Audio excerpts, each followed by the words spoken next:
Lucien Vergoz, là, on est presque au début de la dernière semaine de la saison 2023-2024. Vous avez offert ce soir, avec lanceur d'alerte, hein, un spectacle éblouissant d'humour. Merci.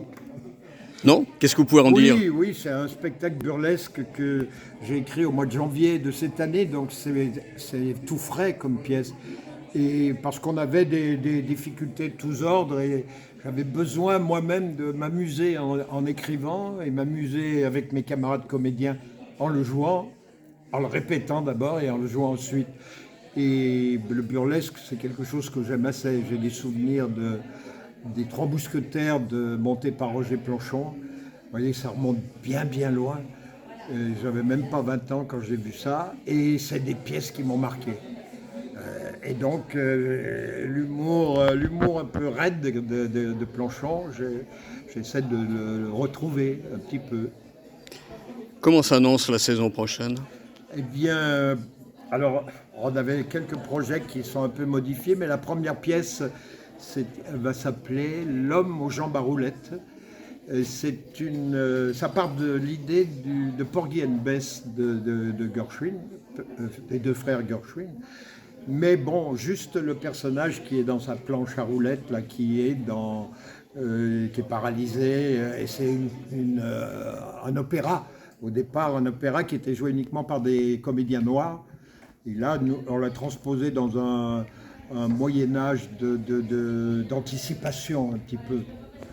Ensuite, il doit y avoir Oliver Twist, qu'on écrit avec, j'écris pas tout seul, je l'écris avec notre camarade Charles Dickens, bien sûr, mais avec Yann Ducruet, qui jouait ce soir Édouard. Et puis ensuite, il y a une pièce que j'ai écrite pendant le confinement et qui parle un peu d'une manière cocasse de l'euthanasie.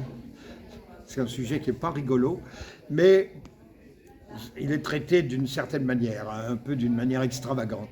Et puis la dernière pièce, il y en avait une de prévue, c'était une adaptation du Roi Lear de Shakespeare que j'avais faite, qui s'appelait Lear, l'apostrophe I-R-E. Et ça devait se faire, enfin je voulais le faire au Théâtre Antique de Vienne, mais ça paraît impossible en raison de la musique, enfin des spectacles de musique.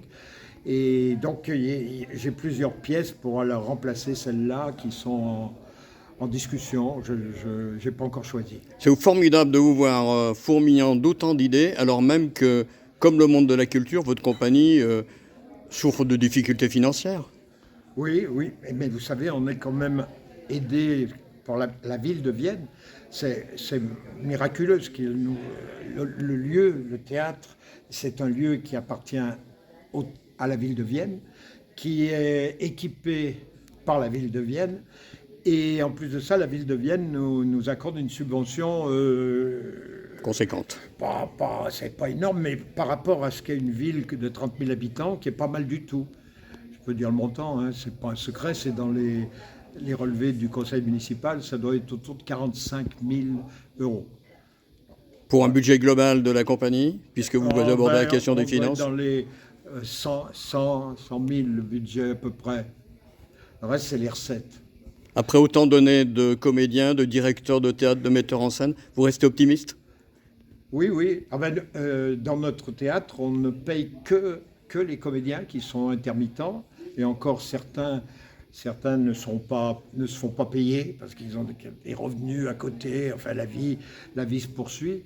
Et donc, le directeur n'est pas payé, les metteurs en scène ne sont pas payés, il y a juste les comédiens, et puis le musicien, et le créateur lumière, et puis le régisseur, qui touchent des rémunérations. Je repose ma question, vous restez optimiste? Écoutez, je ne veux pas être pessimiste. À l'âge que j'ai, c'est déjà miraculeux que je continue à jouer. J'ai quand même, c'est pas un secret non plus, j'ai quand même 82 ans et demi, mes camarades artistes qui ont cet âge-là, ils ne montent pas 4 pièces par an et ils ne montent pas sur une luge tous les jours.